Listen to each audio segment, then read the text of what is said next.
How to fix your Verizon router having a yellow light.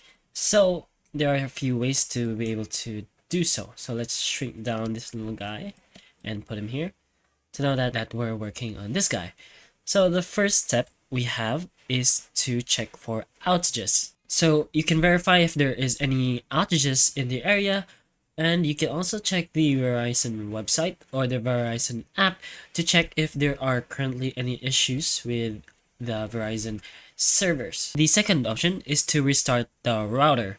You can do this by unplugging the wire of the Verizon router to be able to restart it. So just go ahead and unplug this guy, and for 30 seconds you can go ahead and plug that back in. Our next option is to check your connections. So make sure your connections of the router is all connected well. There's even coaxial wires for now. This is for other routers. So basically this guy, you gotta make sure this guy is perfectly connected or other wires connected to the Verizon router.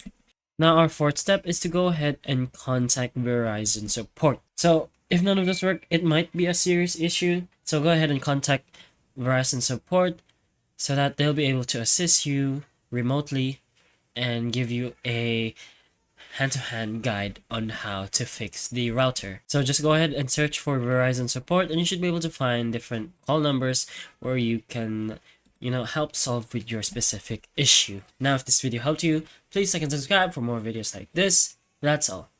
Thank you.